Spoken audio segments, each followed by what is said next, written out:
नमस्कार, स्वागत है आपका राज्यसभा टीवी में। आपके साथ मैं हूं अभिलाषा पाठक। आइए शुरुआत करते हैं हेडलाइंस के साथ। जम्मू कश्मीर में केंद्रीय अर्धसैनिक बलों की सुरक्षा को लेकर सरकार का बड़ा फैसला। अब हवाई मार्ग से श्रीनगर जाएंगे सभी जवान और अफसर। केंद्रीय गृह मंत्रालय के फैसले से करीब 7,80,000 जवानों को मिलेगा सीधा फायदा। तुरंत प्रभाव से आदेश लागू।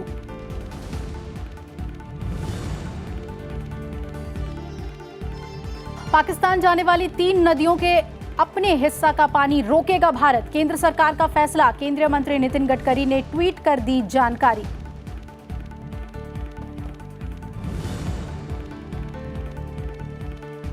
महात्मा गांधी के विचारों और आदर्शों में दुनिया को आतंकवाद और जलवायु परिवर्तन के खतरे से उबारने की ताकत। दक्षिण कोरिया के योनसेई विश्वविद्यालय में गांधी जी की प्रतिमा के अनावरण पर बोले प्रधानमंत्री नरेंद्र मोदी। दौरे के पहले दिन भारत दक्षिण कोरिया बिजनेस सम्मेलन और भारतीय समुदाय को भी किया संबोधित।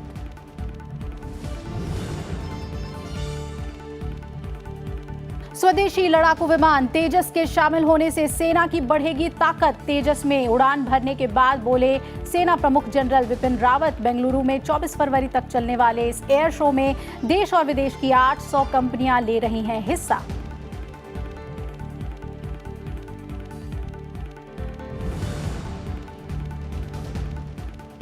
और ईपीएफओ ने मौजूदा वित्त वर्ष के लिए प्रोविडेंट फंड का ब्याज दर में की 0.10% की बढ़ोतरी। कर्मचारी भविष्य निधि संगठन के 6 करोड़ से ज्यादा अंशधारकों को मिलेगा 8.65% ब्याज। 2016 के बाद पीएफ की ब्याज दरों में पहली बार हुई बढ़ोतरी।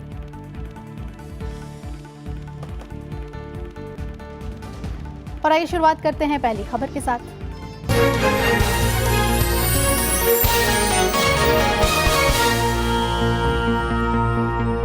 पुलवामा में हुए आतंकी हमले के बाद सतर्कता बरतते हुए केंद्र सरकार ने आज बड़ा फैसला लिया है। केंद्रीय गृह मंत्रालय की ओर से गुरुवार को ट्वीट कर यह जानकारी दी गई है कि अब जम्मू कश्मीर में तैनात सभी सुरक्षा बलों के जवान जम्मू से श्रीनगर सड़क से यात्रा नहीं करेंगे। सभी जवानों को अब हवाई रास्ते से भेजा जाएगा। इस आदेश को गुरुवार से ही लागू कर दिया गया है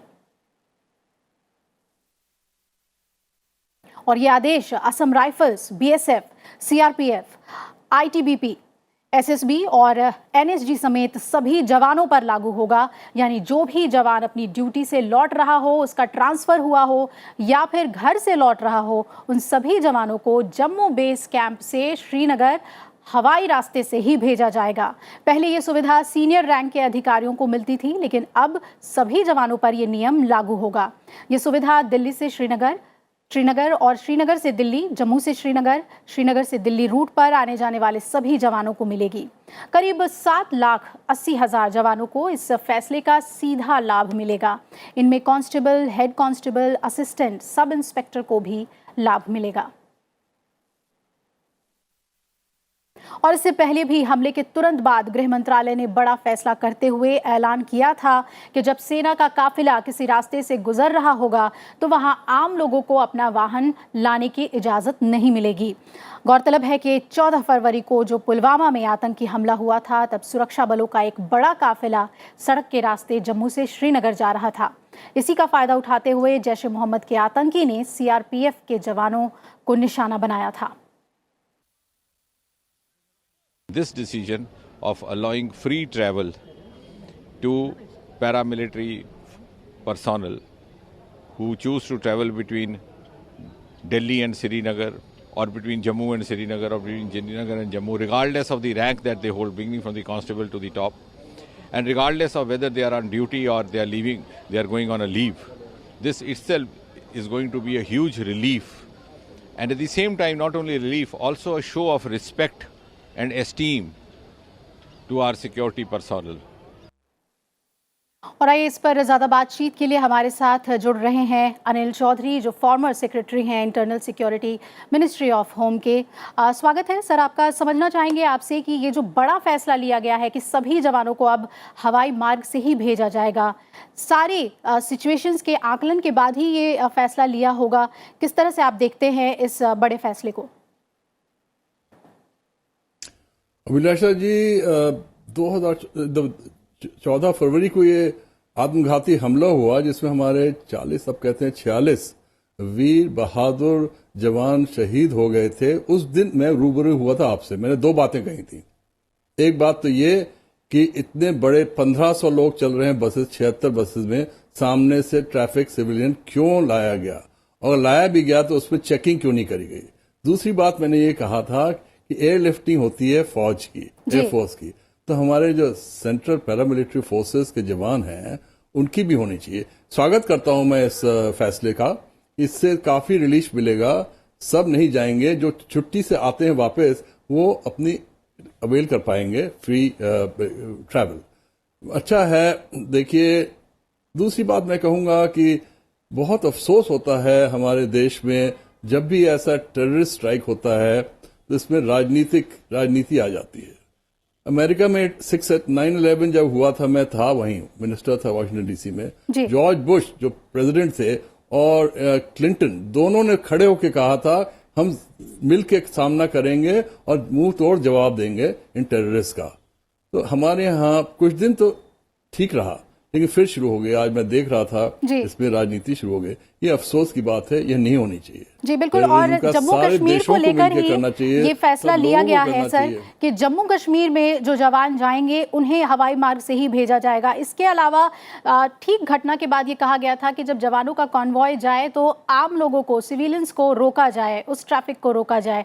ये पूरे देश में भी लागू करने की जरूरत है? नहीं, मेरे ख्याल से नहीं, क्योंकि वो जो जम्मू कश्मीर में जो है सिचुएशन वो दूसरे देशों से, दूसरे हमारे राज्यों से बहुत अलग है।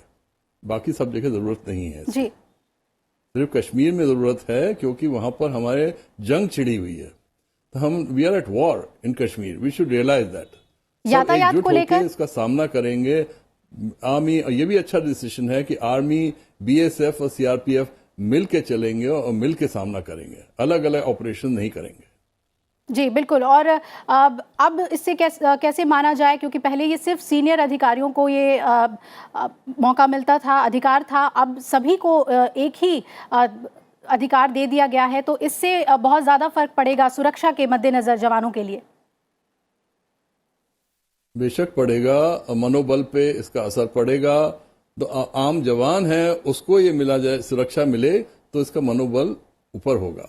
अफसर लोग तो चले जाते हैं, अपनी तनख्वाह से भी चले जाते हैं, जवान के ऊपर पास पैसा नहीं होता, तो इससे बहुत फर्क पड़ेगा, उनके मनोबल पे असर पड़ेगा। मैं स्वागत करता हूँ इसका जी। इसके अलावा और क्या कुछ कदम आप बताना चाहेंगे जो सीधे तौर पर जम्मू कश्मीर में उठाने चाहिए हमारे जवानों की सुरक्षा के लिए? मैंने पहले भी कहा था अभिलाषा जी कि टेररिज्म मिलिट्री सोल्यूशन नहीं होता है। आप लोगों को अलग करिए, जो शांति चाहते हैं उनको अपने साथ रखिए, और सिर्फ आर्मी और बल के प्रयोग से नहीं होगा। हमारे प्रधानमंत्री ने भी यही कहा था, रेड फोर्ट से, गोली से नहीं, गाली से नहीं, हाँ बात करेंगे, वो करनी पड़ेगी, बिल्कुल करनी पड़ेगी। और एक और बात मैं कहूंगा कि इंटेलिजेंस का प्रिवेंट कर सकती है टेररिज्म। इंटेलिजेंस को और सक्रिय बनाना है हर तरीके से। सब टेक्निकल इंटेलिजेंस में बहुत हमें अभी बहुत सुधार की आवश्यकता है। इमेज इंटेलिजेंस में, कम्युनिकेशन इंटेलिजेंस में, उसमें सही खबर मिलती है। देखिए 100-200 किलोग्राम आरडीएक्स जमा करने में टाइम लगा होगा, गाड़ी रही होगी, किसी गांव में रहा होगा। तो ये सब चीजें अगर हो जाए तो पता चल जाएगा कहाँ है टेररिस्ट, कैसे है, उनके साथ वहीं पर उनको न्यूट्रलाइज कर दिया जाए। मैं ये समझता हूँ। चलिए, बहुत बहुत शुक्रिया आपका हमसे जुड़ने के लिए। कई अहम बातें आपने बताई, और सबसे जो ज़रूरी बात आपने बताई कि जम्मू कश्मीर में ये फैसला लेना बेहद ज़रूरी था, क्योंकि वो कभी भी वॉर जोन में तब्दील होता है, और वहाँ पर हमारे जवानों की सुरक्षा के लिए बड़ा फैसला केंद्र सरकार ने लिया है कि अब हवाई मार्ग के ज़रिए ही सभी जवानों को भेजा जाएगा। तो ये थी पहली खबर। आइए यहाँ पर एक छोटे से ब्रेक के लिए हम रुक रहे हैं, फ़ौरन हाजिर होते हैं, बने रहिए हमारे साथ।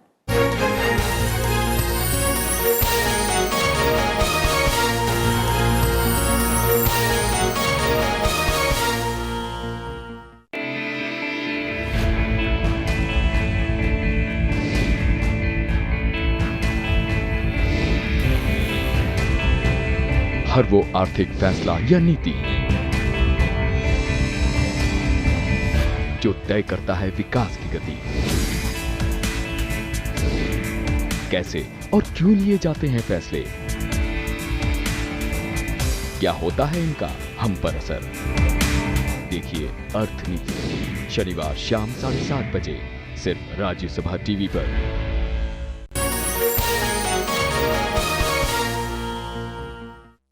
ब्रेक के बाद स्वागत है आपका।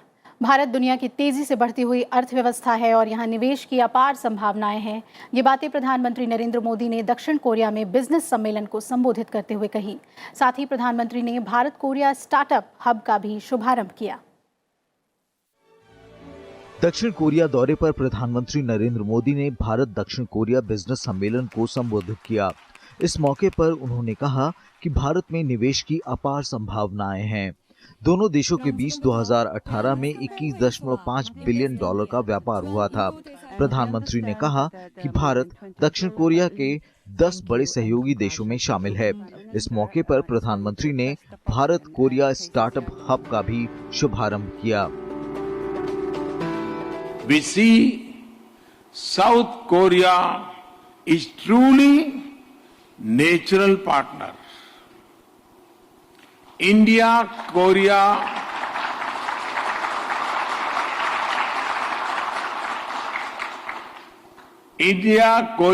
business relations have come a long way in past decade and especially closer in the last few years.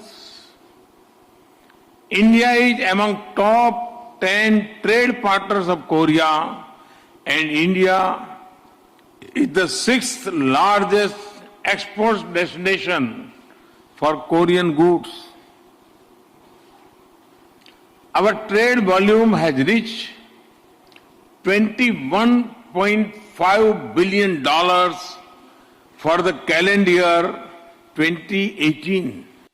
प्रधानमंत्री ने कहा कि जल्द ही भारत की अर्थव्यवस्था $5 ट्रिलियन की अर्थव्यवस्था होगी। पिछले 4 साल में सरकार ने अर्थव्यवस्था के मोर्चे पर कई कड़े फैसले लिए हैं। प्रधानमंत्री ने कहा कि विश्व स्तरीय संस्थानों ने भी भारत की रैंकिंग में सुधार किया है। To become a $5 trillion economy in the near future. No other large economy in the world is growing at over 7% year after year. Hard policy decisions such as the introduction of goods and service tax have been taken. In the last 4 years, we have jumped 65 places in the World Bank's Ease of Doing Business ranking to 77th.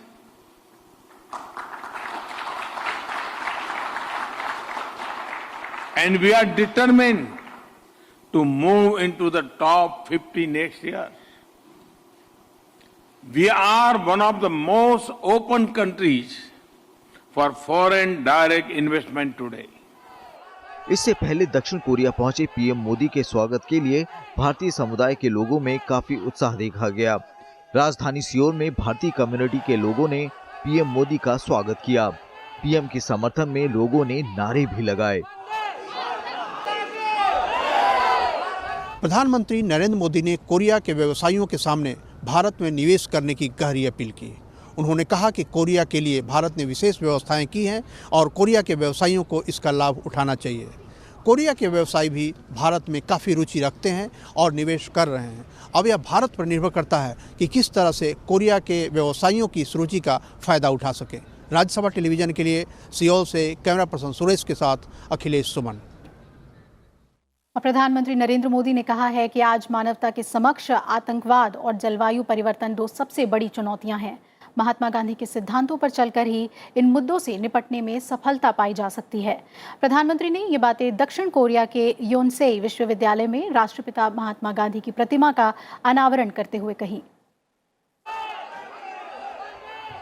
प्रधानमंत्री नरेंद्र मोदी 2 दिवसीय दौरे पर गुरुवार को दक्षिण Korea की राजधानी Seoul पहुंचे। प्रधानमंत्री ने दक्षिण कोरिया के योनसेई विश्वविद्यालय में राष्ट्रपिता महात्मा गांधी की प्रतिमा का अनावरण किया। इस मौके पर उन्होंने कहा कि मानवता के समक्ष आतंकवाद और जलवायु परिवर्तन दो सबसे बड़ी चुनौतियां हैं और महात्मा गांधी के सिद्धांत इन मुद्दों से निपटने में विश्व की मदद कर सकते हैं। आज मानव जात पूरे विश्व में दो गंभीर संकटों से जूझ रही है। एक संकट है आतंकवाद का और दूसरा संकट है क्लाइमेट चेंज का।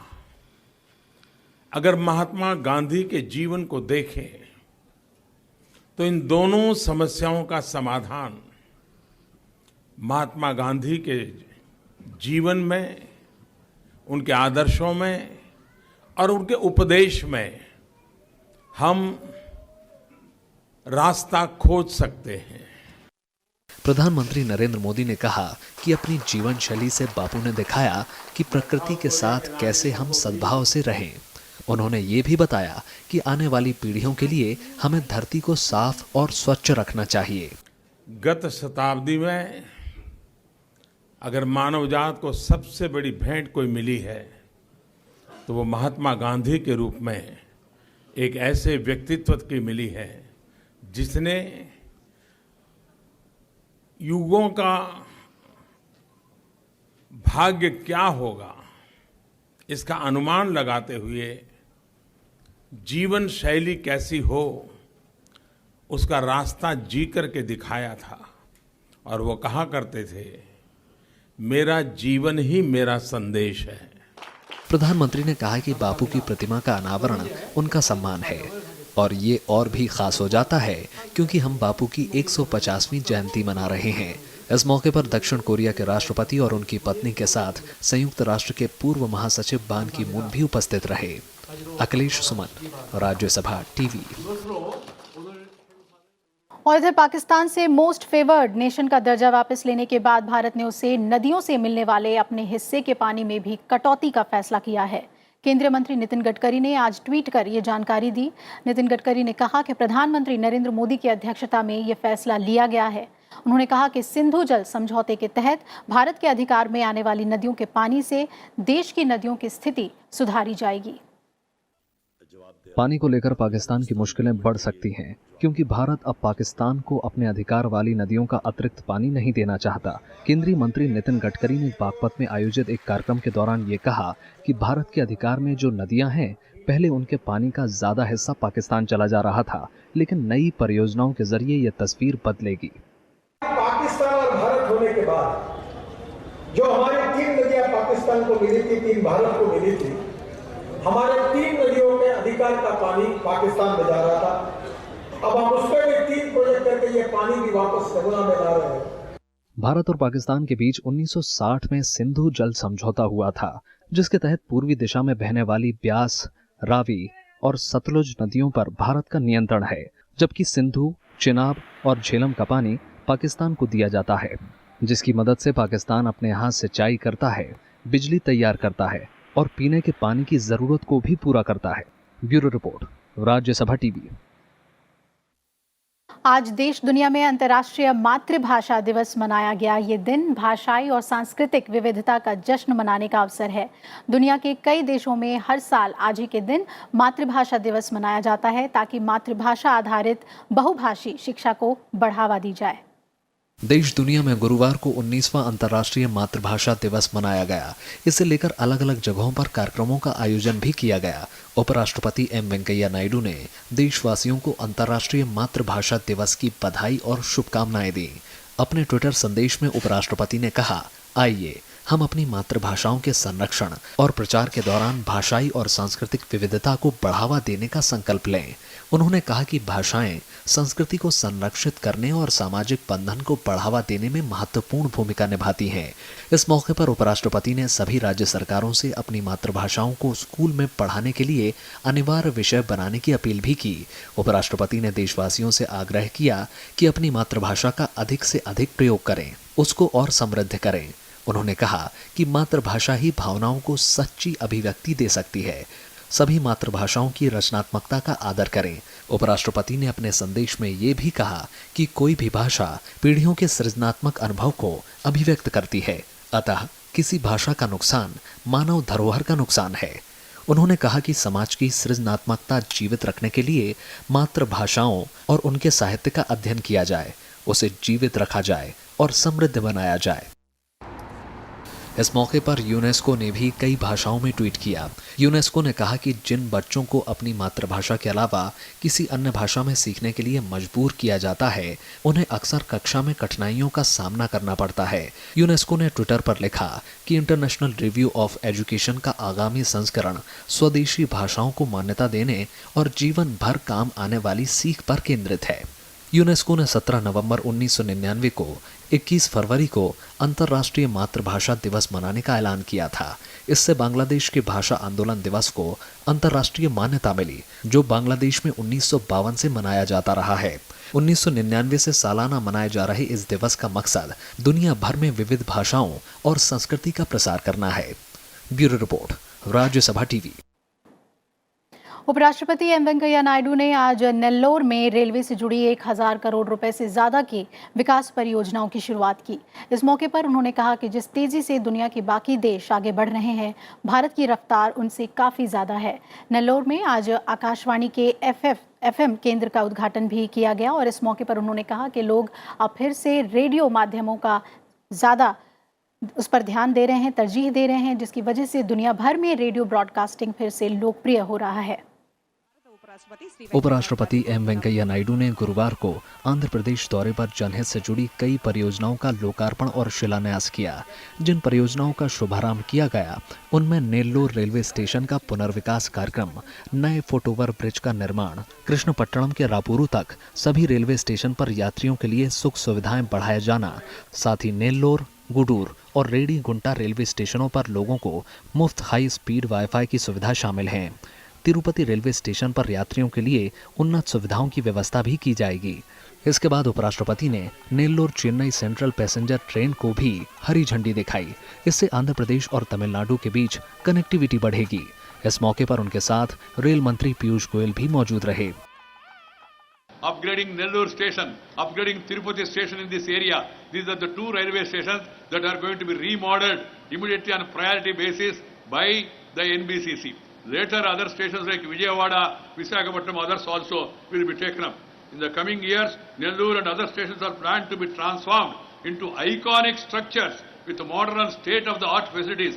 They will have modern food courts, ample parking, and implement green building norms. The Railways also is firmly committed to the cause of Andhra Pradesh's development, growth and prosperity. In fact, the number of projects that we are launching today, as I said, a total of 1,830 crores will be spent, ushering in a new era of speed, safety and service for the people of Andhra Pradesh, for the citizens of Nellore. उपराष्ट्रपति ने कहा कि भारत दुनिया में बाकी देशों के मुकाबले तेज गति से आगे बढ़ रहा है। India is moving faster and it's a major growing economy in the world. As a burgeoning economy with a huge youth population that is witnessing urbanization at a massive scale and fast industrialization, India's transport needs are also rising exponentially. A sustainable, modern, economic and efficient transformation sector would play a key role in India's economic growth. World is moving faster. India is moving much more faster. इससे पहले उपराष्ट्रपति ने नेल्लोर में all India radio MM station का उद्घाटन भी किया। इस मौके पर प्रसार भारती के CEO शशि शेखर समेत सूचना और प्रसारण मंत्रालय के कई अधिकारी मौजूद रहे। इस अवसर पर उपराष्ट्रपति ने कहा कि नेल्लोर में एक स्थानीय FM होना उनका लंबे समय से संजोया गया सपना था। उपराष्ट्रपति ने कहा कि तेलुगु में ऑल इंडिया रेडियो के प्रसारण से किसानों, छात्रों और स्थानीय लोगों को देश और दुनिया से जुड़ी घटनाओं के साथ साथ जनहित से जुड़ी योजनाओं के बारे में भी महत्वपूर्ण जानकारी मिलेगी। The program will showcase the local talent, boost the morale of the youth, keep them abreast with the current affairs, cultural grandeur, sports talent, music and heritage of the area. Radio broadcasting in the world has made a comeback in the era of continuous bombardment of visual content through myriad channels. The human eye is enduring a fatigue. Radio has increasingly proved itself to be a favored companion. Radio gives clean, soft, and assuring entertainment along with hard news and honest, analysis of events. उपराष्ट्रपति ने कहा कि सामुदायिक radio देश के हर कोने में महत्वपूर्ण भूमिका निभा रहा है। उन्होंने कहा कि प्राकृतिक आपदाओं के वक्त भी रेडियो राहत और बचाव के बारे में महत्वपूर्ण जानकारी का संचार करता है। इसके अलावा उपराष्ट्रपति ने नेल्लोर में कई अन्य कार्यक्रमों में भी हिस्सा लिया। नेल्लोर से राजकमल राव, राज्यसभा टीवी। और अब खबर ईपीएफओ यानी कर्मचारी भविष्य निधि संगठन से जुड़ी हुई वित्त वर्ष 2018-19 के लिए एम्प्लॉय प्रोविडेंट फंड की ब्याज दरों में 0.10% का इजाफा कर दिया गया है। एम्प्लॉय प्रोविडेंट फंड की ब्याज दर को 8.55% से बढ़ाकर 8.65% कर दिया गया है। आज ईपीएफओ के सेंट्रल बोर्ड ऑफ ट्रस्टीज की बैठक में ब्याज दरों में वृद्धि से जुड़ा फैसला लिया गया। कर्मचारी भविष्य निधि संगठन के 6 करोड़ से ज्यादा अंशधारक हैं। श्रम और रोजगार मंत्री संतोष गंगवार ने इस बारे में जानकारी दी। अब इस प्रस्ताव को पास कराने के लिए वित्त मंत्रालय के पास भेजा जाएगा।